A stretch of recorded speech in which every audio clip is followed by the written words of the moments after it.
The story of the kings and queens of England is more surprising than you might think.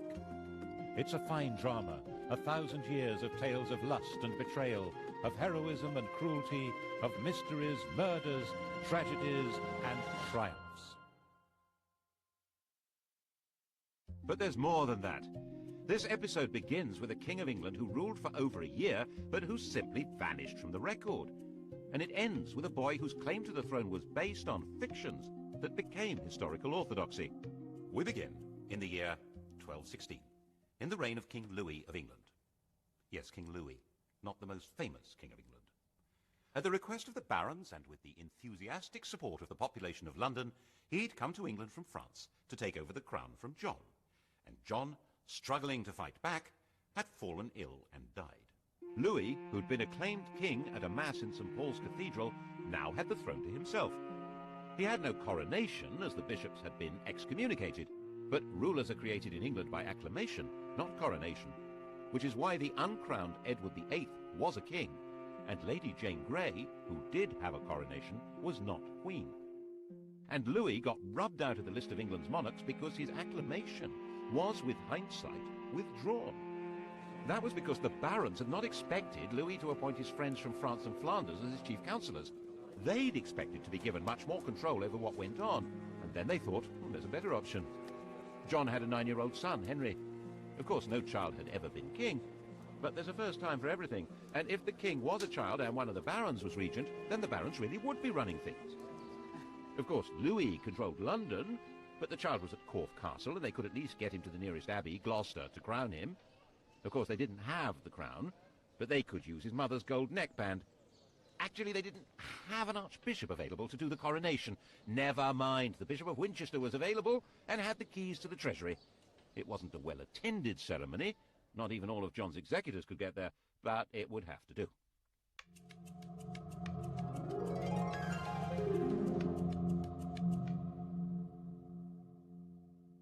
Naturally, little Henry III was not actually exercising the powers of king. That was the job of a baron, the regent. The chap that got the job was a 70-year-old Earl of Pembroke, William Marshal, a safe pair of hands if ever there was one, Old Faithful. Marshal had long ago been a bold young knight in the days of Henry I, the child's grandfather.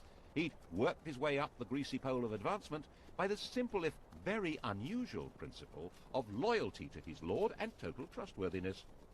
Everyone trusted him, and now the barons expected him to get rid of Louis and rule on behalf of little Henry. And Louis was roundly defeated. In the end, he agreed to go back to France and agree he'd never been King of England at all. And all the barons and bishops who'd acclaimed him as king agreed that they'd never done anything of the sort. Everyone became patriotic. For the first time since the Norman conquest, the French were being described as foreigners, looting the English. The barons all spoke French, and they had nothing in common with the villeins on their lands, but they were beginning to feel English. And William Marshal reissued Magna Carta and said that all the old laws and rights of England were exactly what Henry III wanted to uphold. William Marshal died, the grand old hero of England, in 1219, and Henry was given a proper coronation at Westminster the following year. As Henry grew up, the barons and bishops had no intention of letting him get away from them. He learned to do as he was told, and that pretty much defined him as a king.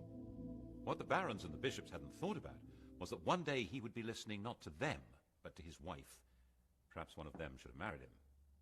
Instead, in 1236, he married Eleanor, a younger daughter of the Count of Provence. He was 29, she was about 19, and she wrapped him round her finger.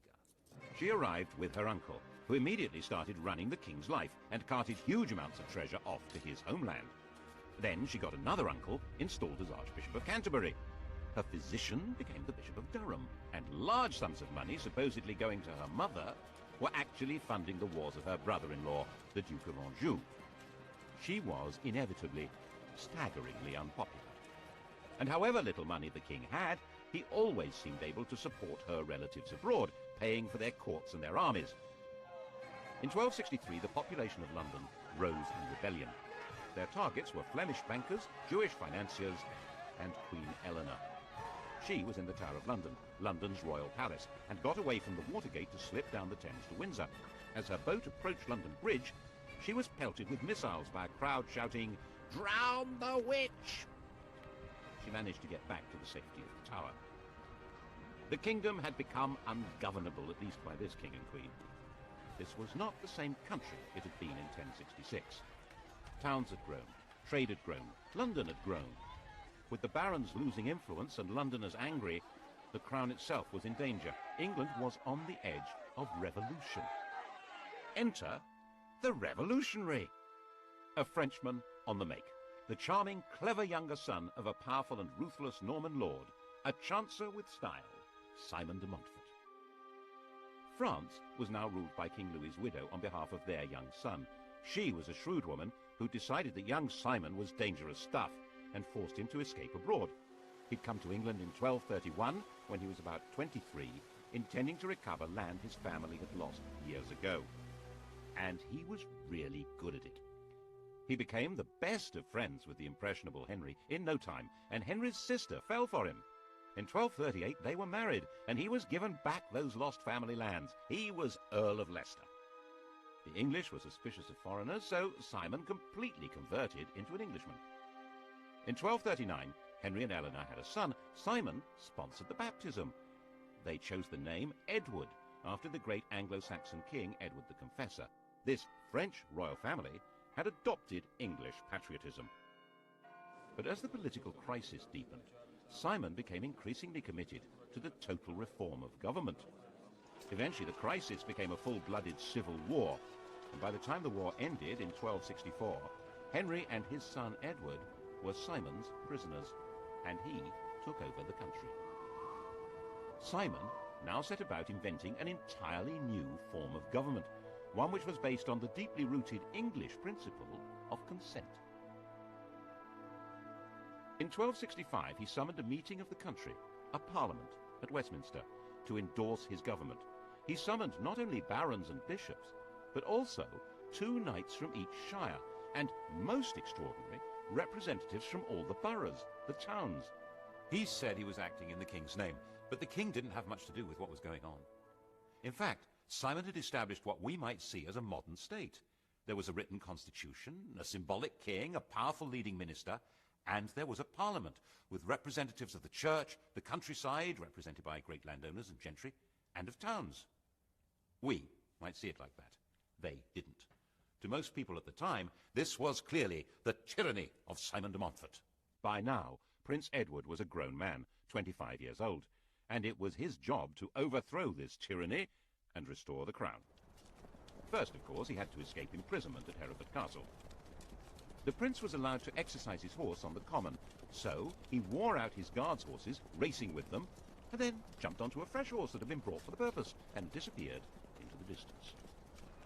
What followed is known as the Battle of Evesham, at the end of which Simon de Montfort was chopped up into pieces. Henry was back on his throne, but it was Edward who was now running the country. This tall, muscular warrior, he was called Longshanks, had the military skill to crush the remaining rebels and the good sense not to punish them afterwards. He understood how to make peace and accepted the proposition that the king must respect legal limits on his power and consult with the nation. He also habitually spoke English, the first royal to do so since 1066. Parliament made him the steward of England. De Montfort's revolution had left its mark.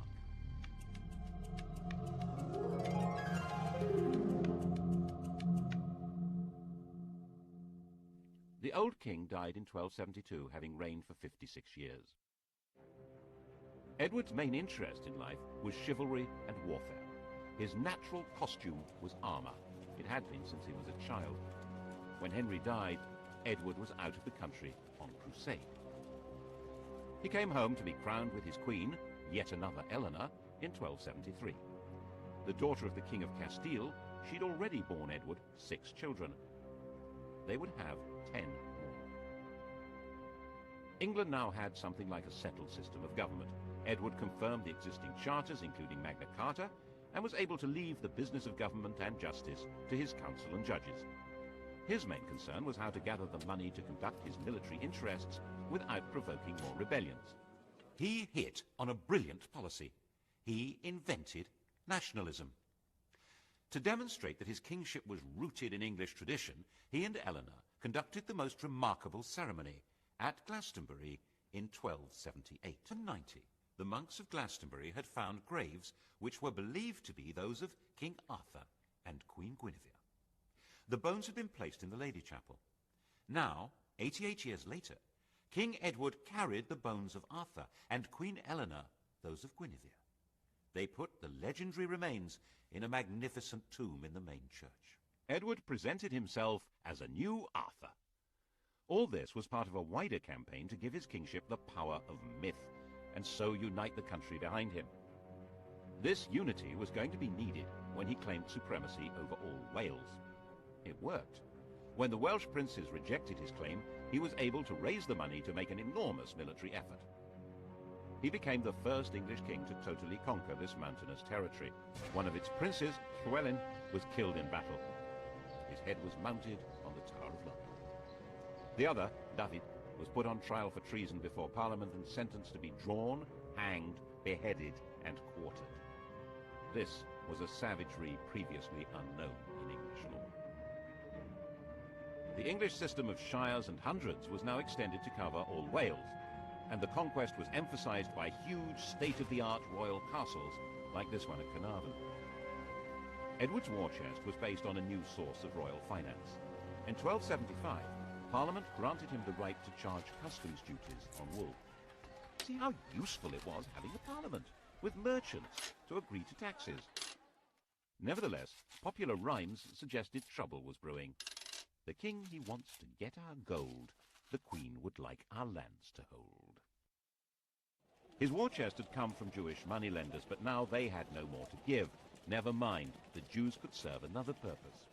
Italian bankers would provide advances on the customs duties and collect the taxes themselves, and Edward could unite the country behind him in persecuting the Jews.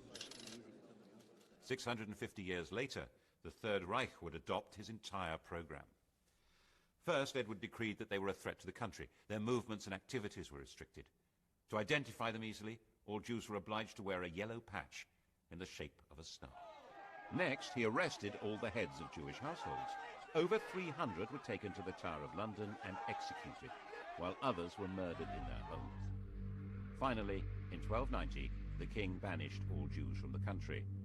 By now, the armored overlord was a national hero. When his wife, Queen Eleanor, died in the same year, worn out by childbirths, his own grief was turned into a major display of national mourning. Her body was ceremonially carried from Lincoln to Westminster, and a memorial cross erected at every one of the 12 resting places, including here at Charing in London. Charing Cross. It was time to enlarge the kingdom again. In 1296, he led an army to enforce his claim to Scotland. Edinburgh was seized, and the King of Scotland, stripped of his crown, was imprisoned in the Tower of London. Scottish kings were crowned enthroned on the Stone of Scone, or Stone of Destiny. Edward had it moved to London and put in the coronation chair in Westminster Abbey. Edward appointed a trio of Englishmen to run the country. Actually, his rule in Scotland was not noticeably harsh or unjust, but that was beside the point. His own conjuring of the demon of nationalism was turning against him. Ordinary Scots began to discover a feeling of national identity. A popular Scottish resistance movement grew, led by William Wallace, better known nowadays, outside Scotland at least, as Braveheart. Most of Scotland had broken free before he was defeated. And then in 1306 rebellion began again, and Robert the Bruce was crowned King of Scotland. By now, Edward, the Hammer of the Scots, was old and sick.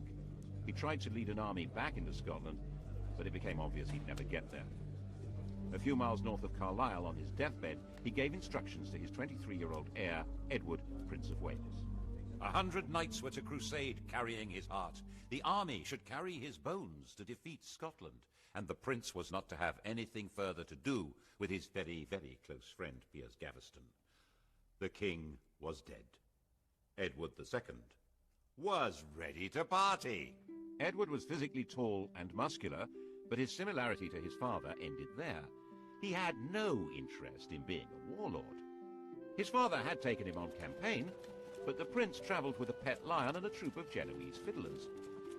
Edward I had tried to change his character by assigning him a charismatic squire who was good at tournaments. This had backfired spectacularly. Edward and Piers Gaveston had fallen in love. Gaveston was banished, but obviously he was now coming back. Gaveston was an elegant, charming, artistic man who loved showing off his power over Edward and could still easily beat more macho men in tournaments.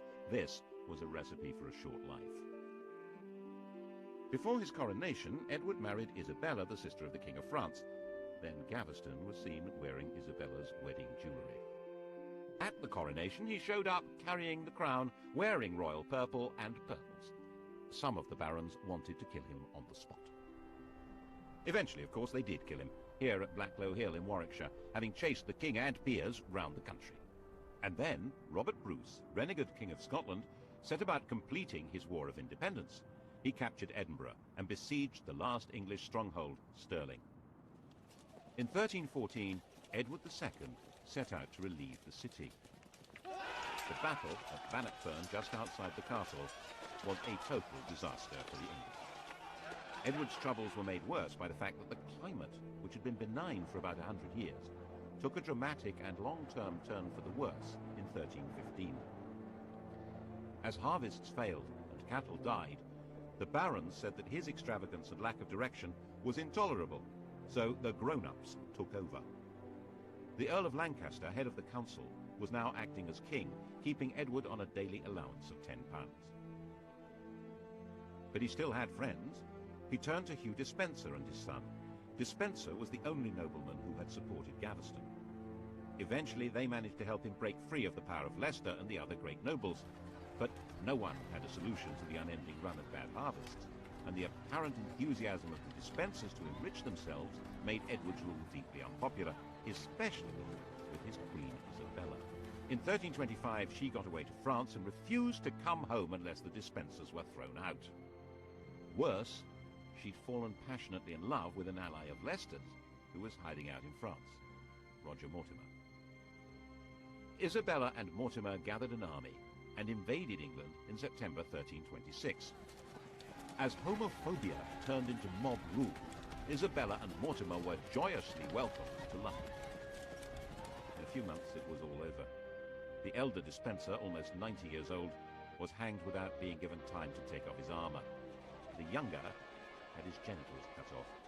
Then he was disemboweled. The object was for Isabella and Mortimer to rule in the name of her 14-year-old son. But the boy refused to accept the crown without his father's consent. So Edward, dressed in black, was deposed in a solemn ceremony. The steward of his household broke his staff of office. He broke down and cried. He was eventually moved to Berkeley Castle, where he was encouraged to die as soon as possible. He was denied sufficient food and clothing, he was prevented from sleeping, he was crowned with a crown of hay and shaved with ditch water.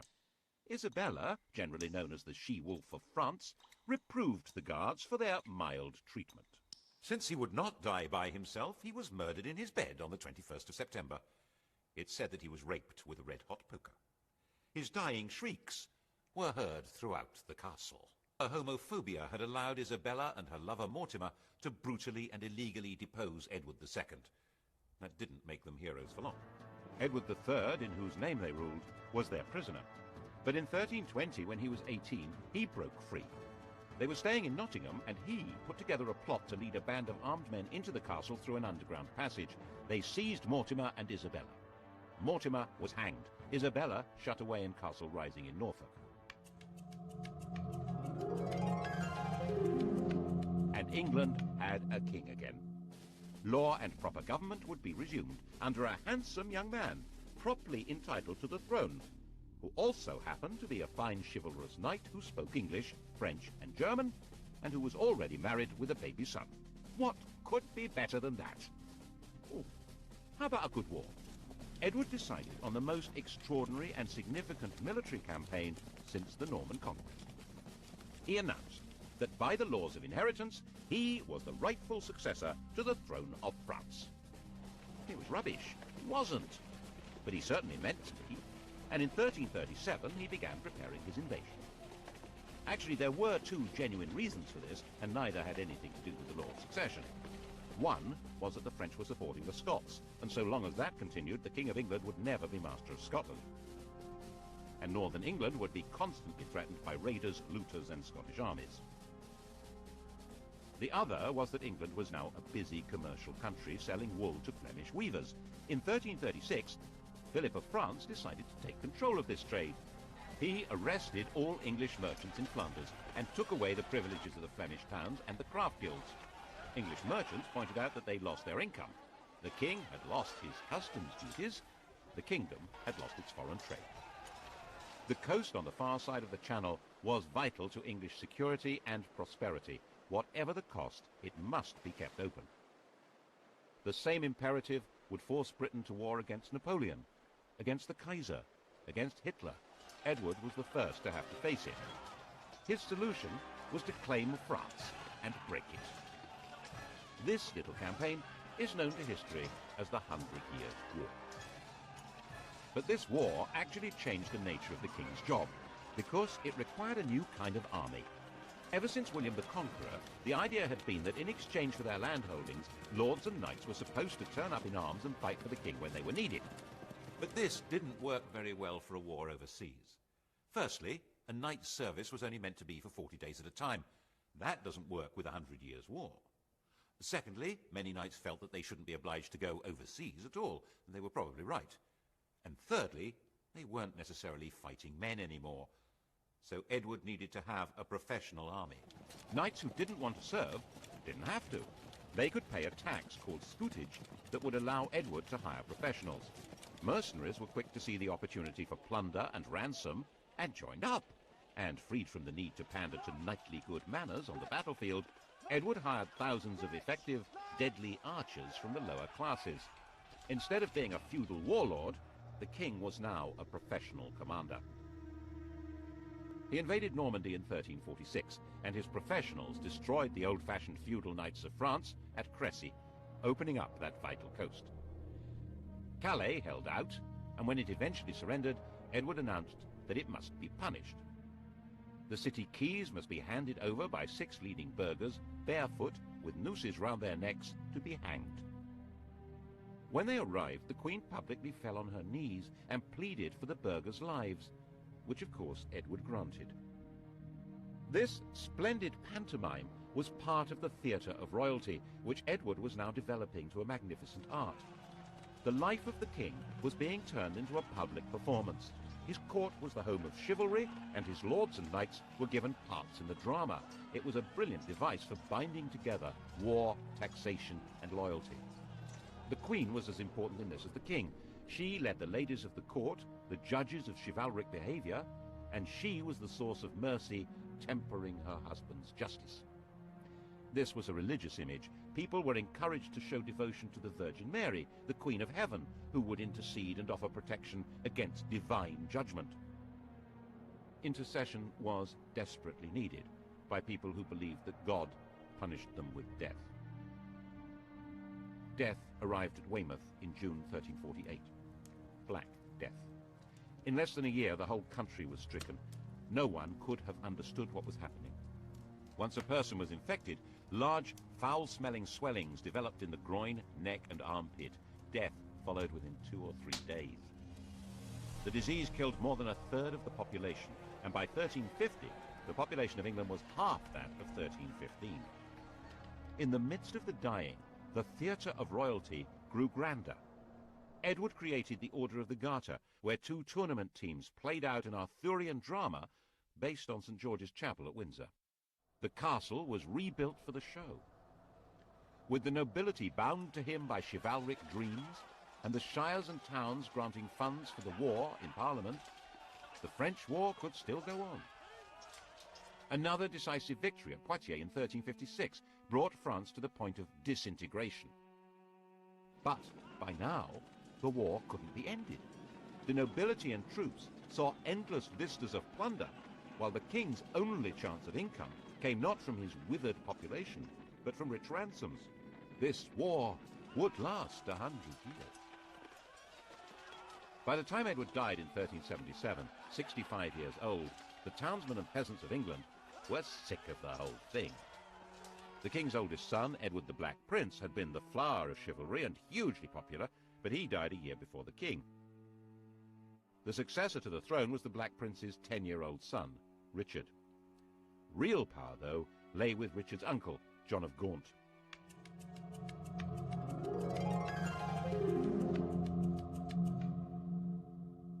The war had by now turned against England. The French were ravaging the English coast.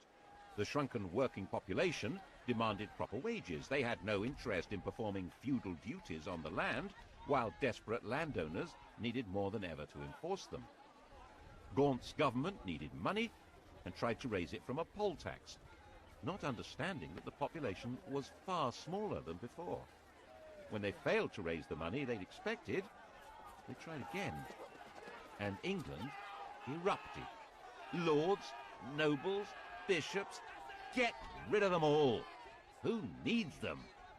When Adam delved and Eve span, who was then the gentleman? The so-called Peasants' Revolt of 1381 was actually an uprising of the respectable people of towns and villages across England. Its aim, at least for the rebels that captured London, was an end to lordship in church and state. Just one archbishop and a king. Specifically not, they added, a king called John. They detested John of Gaunt, who went into hiding. The dramatic moment, of course, was the meeting of Richard and the rebels at Smithfield on the 14th of June. The rebel leader, Wat Tyler, was talking to the king when the mayor of London cut him down. The rebels immediately drew their bows, and the king, now 14 years old, rode forward to calm them. I will be your captain. Come with me into the fields, and you shall have all you ask. And they dispersed as he told them. It was an astonishing lesson in the mysterious power of kingship. The rebels should never have trusted him, of course. Once the danger was past, the ringleaders were hunted down and killed. Villains ye are, and villains ye shall remain. Years later, when Richard would need popular support, he would find he had none. But Richard had been given a dramatic vision of himself. He seems to have been convinced that the basis of his power lay in the special authority of sovereignty. He was the first English king to have portraits made. Instead of wars, he offered tournaments accompanied by music and dancing with the ladies of the court. But Richard's choice of companions were not the kind of men that most barons approved of. And above all, Richard abandoned the war with France, leaving France in control of Flanders. Unpleasant references were made to Edward II, and look what happened to him. He found himself up against a group of noblemen who called themselves the Lords Appellant, appealing to have his closest advisors removed and take over the government, which is what happened. Richard was effectively dethroned. He was able to recover power in 1397. As part of his efforts to secure his throne, he exiled Henry Bolingbroke, John of Gaunt's son. But Bolingbroke came back with a vengeance, and Richard found that wherever he turned for support, it simply wasn't there. Bolingbroke captured him, demanded his voluntary abdication, and then sat on his throne. Richard disappeared into a prison in Pontefract Castle, where he was murdered. Richard had no children. The line of the Black Prince, Edward III's eldest son, had come to an end. The proper heir to the throne was an 8-year-old boy called Edmund, living in Ireland, the great-grandson of King Edward's second son. Henry's father was the third son, so Henry was certainly not heir to the throne.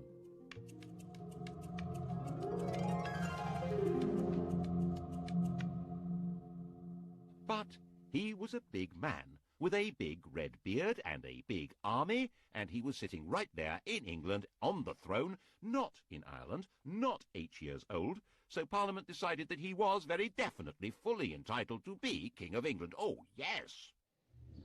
Edmund spent the whole of Bolingbroke's reign as a well-maintained prisoner. Henry was the first king to speak English as his native tongue. He was personable, brave, and a very capable leader in battle, but without legitimacy. He was clinging to power by his fingernails. Anyone who doubted Bolingbroke's right to be King of England could expect to be part-hanged and then have their intestines pulled out before being killed. His regime became ever more repressive as he became more worried. There was an uprising in the north which he put down with real ferocity. It was said that he personally killed 30 men in battle. And the air hung heavy with the smoke of burning flesh as the English church, under this new regime, began burning heretics. The usurper needed to rule by fear, but the most frightened person in England was him, who'd seized the throne and killed King Richard, was a frightened man. He made himself sick with worry. Sometimes he sank into a coma. People said he had leprosy. Government was taken over by his son, also called Henry, a young man who'd grown up fighting on his father's behalf. In fact, Parliament suggested that the king abdicate in his son's favour, which he refused to do. In 1413, the Grim Reaper came with a more convincing offer. He was only 45 years old, and the 26-year-old Henry V was crowned in April in a snowstorm.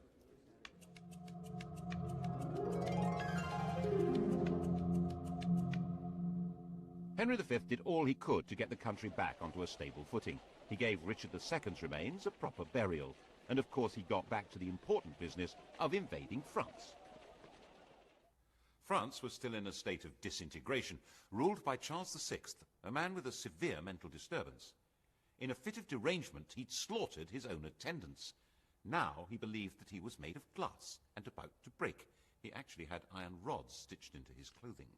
It was easy meat, and Henry's overwhelming victory at Agincourt in 1415 destroyed much of France's aristocracy. The English king was now in control of Paris. Charles, very fragile, agreed to acknowledge Henry as heir to the French throne. This meant disinheriting his own son, the Dauphin. And Henry took Charles's sister, Catherine de Valois, as his bride. What a great place to end the story. England safe, Edward III's plan to take over France brought to fruition, a genuinely popular king, and they all lived happily ever after. Not. In 1422, Henry V, not yet 35 years old, contracted dysentery and died. England had a new king, Henry and Catherine's son, Henry VI. 6 weeks later, the King of France also died, and Henry VI became King of France. Just one problem. His Majesty King Henry VI was only 10 months old. The Duke of Bedford was appointed Regent of France and the Duke of Gloucester Regent of England. And the baby's kingdoms, especially France, were in serious trouble.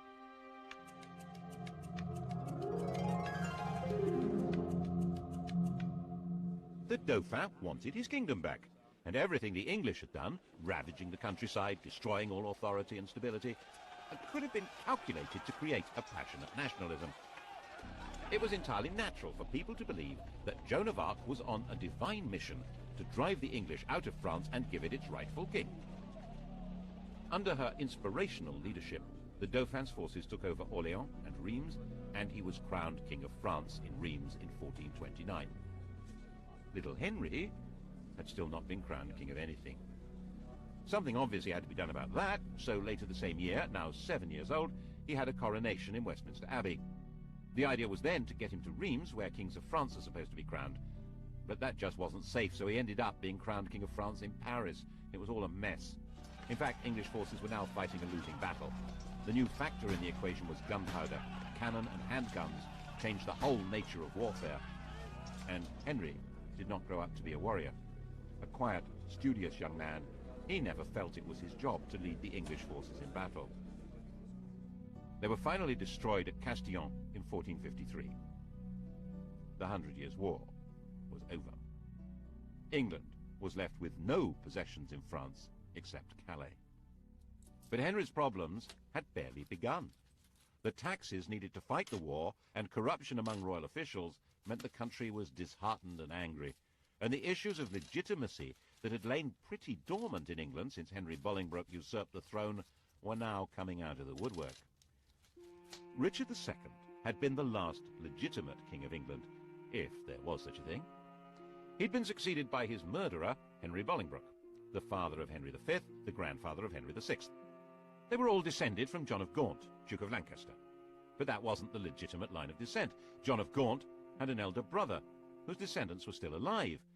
The rightful King of England had not been Henry IV, but Edmund, the Earl of March. And now that Edmund was dead, it was his nephew, Richard, Duke of York. Edmund had carefully and probably wisely never made a point of making his claim. Henry IV and Henry V had been seriously powerful men, but Henry VI wasn't in the same league. His interest was not in war but in learning. He founded Eton and King's College, Cambridge, and he was a gentle, pious man. There were many who believed that he was more a saint than a king. Richard, Duke of York, now 40 years old, decided that it was time for the crown to fall into his hands. His claim was supported by most of the barons of southern England. The northern barons felt all this was codswallop. They had the right to choose their king, not be passed like slaves to whoever inherited them. And then, quite suddenly, in the summer of 1453, the king went mad. He'd probably inherited the strain of madness in his mother's family, the illness that had racked Charles VI. The true legacy of Agincourt was not the crown of France, but a recurring disease that would afflict members of the English royal family for centuries. He lost his memory. He lost control of his body. He lost the ability to speak coherently or understand what was said to him. His wife gave birth to their only son, but he knew nothing about it. With the king incapacitated, government needed to be handed to a regent, and the man with the backing in the south to take over the reins was Richard, Duke of York. The inevitable and disastrous outcome was civil war, Lancaster against York. Their badges, the Red Rose of Lancaster and the White Rose of York, gave history the Wars of the Roses. To begin with, it was a war for control, not of the crown, but of the king. Richard didn't want to be crowned while Henry was still alive, nor did he want to kill him, but he did want to control the government and be recognized as Henry's successor. The king made a partial recovery, but was quite incapable of taking charge of his own defense. His queen made an impressive effort to do it for him. Margaret commanded in the Battle of Wakefield in 1460, when Richard of York was killed. Richard's son, Edward of York, had none of his father's qualms about taking the crown. In March 1461, Edward, without any parliamentary approval, had himself crowned Edward IV.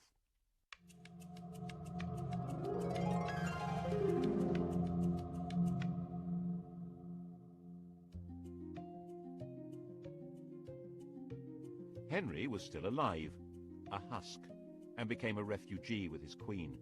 The deposed royal family hid in Scotland. Then Henry was captured and became a prisoner in London. In 1470, an extraordinary upheaval backed by the King of France drove Edward IV from London, and Henry was rescued from prison and restored to his throne. It's said that while Edward plotted his return from exile in Holland, Henry had a curious interview with one of his distant relatives, a boy of 14, Henry Tudor. After the death of his father, Henry VI's mother, Catherine de Valois, had an affair with one of her servants, a Welshman, Owen ap Maredudd ap Tudor. It was probably King Henry who arranged the marriage of their son Edmund Tudor to Margaret Beaufort, a great-grandchild of John of Gaunt. Margaret became pregnant immediately. But the Beaufort family were disbarred by ancient royal charters from ever succeeding to the throne. So why did she call her baby Henry? No Beaufort had ever been called Henry. No Tudor had ever been called Henry. It was a king's name. It suggests that Owen had great plans for the boy, and that was obviously what Edward of York thought. As soon as he had Owen Tudor in his power, in 1461, he had his head chopped off. His head was displayed, lit up with 100 candles. Henry Tudor, aged 4, had been taken prisoner, but now young Tudor was free, and according to later stories was looked on as an important figure in the line of succession. According to Shakespeare, Henry VI looked at the boy and said, "Lo, surely this is he to whom both we and our adversaries shall hereafter give place." The following year, Edward IV made his counter-strike. King Henry's son was killed at the Battle of Tewkesbury, and Henry VI himself was captured. A few days later, he was murdered in the Tower of London. The Wars of the Roses were over. The competition between England's barons for control of the kingdom had ground to a bloody end, with most of the great families of nobles having been slaughtered. Henry Tudor was now head of the House of Lancaster. He had no claim to the throne, of course, coming from the debarred Beaufort family, so Edward should not have regarded him as a threat, in theory. Just to be on the safe side, he fled to Brittany. But Henry Tudor would be back, and he would make sure he controlled how the story was written. In the next program, we'll see how Henry Tudor shaped our knowledge of what followed, creating the story of the most evil king in history and setting the stage for the most heroic queen. How much do you know? Happened to him. He found himself up against a group of noblemen who called themselves the Lords Appellant, appealing to have his closest advisors removed and take over the government, which is what happened. Richard was effectively dethroned. He was able to recover power in 1397. As part of his efforts to secure his throne, he exiled Henry Bolingbroke, John of Gaunt's son. But Bolingbroke came back with a vengeance, and Richard found that wherever he turned for support, it simply wasn't there. Bolingbroke captured him, demanded his voluntary abdication, and then sat on his throne. Richard disappeared into a prison in Pontefract Castle, where he was murdered. Richard had no children. The line of the Black Prince, Edward III's eldest son, had come to an end. The proper heir to the throne was an 8-year-old boy called Edmund, living in Ireland, the great-grandson of King Edward's second son. Henry's father was the third son, so Henry was certainly not heir. He married Eleanor, a younger daughter of the Count of Provence. He was 29, she was about 19, and she wrapped him round her finger. She arrived with her uncle, who immediately started running the king's life and carted huge amounts of treasure off to his homeland. Then she got another uncle installed as Archbishop of Canterbury. Her physician became the Bishop of Durham, and large sums of money supposedly going to her mother were actually funding the wars of her brother-in-law, the Duke of Anjou. She was inevitably staggeringly unpopular.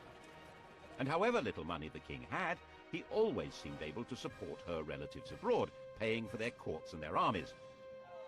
In 1263, the population of London rose in rebellion. Their targets were Flemish bankers, Jewish financiers, and Queen Eleanor. She was in the Tower of London, London's royal palace, and got away from the Watergate to slip down the Thames to Windsor. As her boat approached London Bridge, she was pelted with missiles by a crowd shouting, "Drown the witch!" She managed to get back to the safety of the Tower. Betrayal of heroism and cruelty, of mysteries, murders, tragedies, and triumphs. But there's more than that. This episode begins with a king of England who ruled for over a year, but who simply vanished from the record. And it ends with a boy whose claim to the throne was based on fictions that became historical orthodoxy. We begin in the year 1216, in the reign of King Louis of England. Yes, King Louis, not the most famous king of England. At the request of the barons and with the enthusiastic support of the population of London, he'd come to England from France to take over the crown from John. And John, struggling to fight back, had fallen ill and died. Louis, who'd been acclaimed king at a mass in St. Paul's Cathedral, now had the throne to himself.